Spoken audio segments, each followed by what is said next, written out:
Importing text, কিভাবে বিভিন্ন ধরনের টেক্সটগুলোকে ইম্পোর্ট করতে পারি। তার আগে জেনে নেই কি কি ধরনের টেক্সটগুলোকে ইম্পোর্ট করতে পারি, অর্থাৎ কোন কোন ধরনের অ্যাপ্লিকেশনের প্রোগ্রামগুলোকে এখানে ইম্পোর্ট করা যেতে পারে। Microsoft Word for 2097, 98, 2000, 2002, 2003 and 2007, Microsoft Word for Mac OS X and 2004, এর রিচ টেক্সট ফরম্যাট অর্থাৎ RTF এবং plain text ASCII with an ANSI, Unicode, Shift JIS, GV2312, Chinese Big 5, Cyrillic GV18030, Greek, Turkey, Baltic and Central European encoding। নতুন কোনো টেক্সটগুলোকে নতুন কোনো ফাইলে text open করতে হলে ফাইল থেকে ওপেন, তারপর TXT ফরম্যাটের যে ফাইলগুলো রয়েছে যে কোনো একটি সিলেক্ট করে ওপেন করতে হবে। সেক্ষেত্রে একটি ডায়ালগ বক্স আমাদের সামনে প্রতীয়মান হবে, তা হচ্ছে টেক্সট ইম্পোর্ট অপশনস।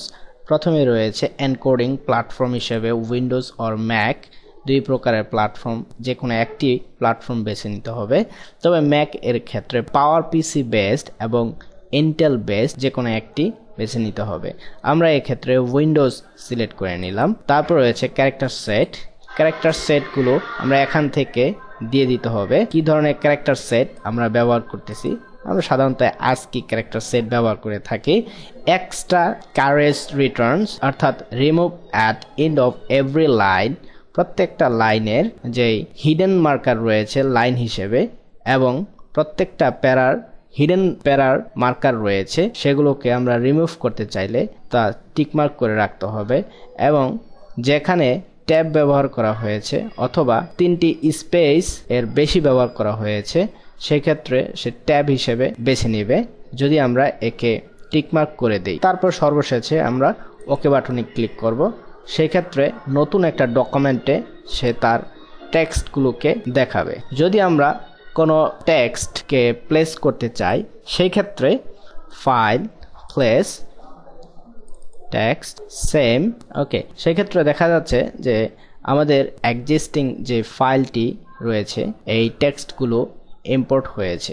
ইচ্ছা করলে এই টেক্সটগুলোকে আমরা পরিবর্তন করতে পারি অথবা এডিট করতে পারি। এভাবে বিভিন্ন প্রকারের TXT ফরম্যাটের ফাইলগুলোকে ইম্পোর্ট করা সম্ভব।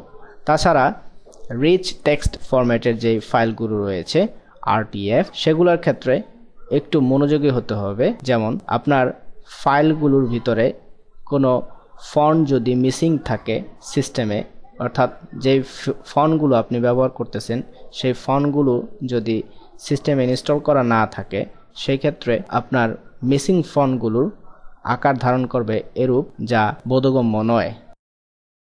একটি পাথ যদি টেক্সটের জন্য ব্যবহার হয়ে থাকে সেই ক্ষেত্রে এই পাথটিকে কিভাবে টেক্সট মুক্ত রাখা যেতে পারে, সে এই পাথের ভিতরে আমরা কিছু লিখলাম। এখন পাথের ভিতরের টেক্সটগুলোকে কেটে দেওয়ার পরও পাথটি থেকে যাবে। আপনার পুরো ডকুমেন্টের ভিতরে অনেক পাথ এরকম থাকতে পারে যেগুলো নাকি আপনার ফাইল সাইজকে বৃদ্ধি করবে। আপনার ফাইল সাইজটিকে ছোট রাখার জন্য এই ধরনের পাথগুলোকে আমরা কিভাবে টেক্সট ফ্রি করতে পারি লক্ষ্য করুন। Object, path, clear up. এক্ষেত্রে আপনার উপরে দুটি অপশনকে বাদ দিয়ে এমটি টেক্সট পাথস, ওকে, তাহলে পুরো টেক্সট পাথটি চলে যাবে।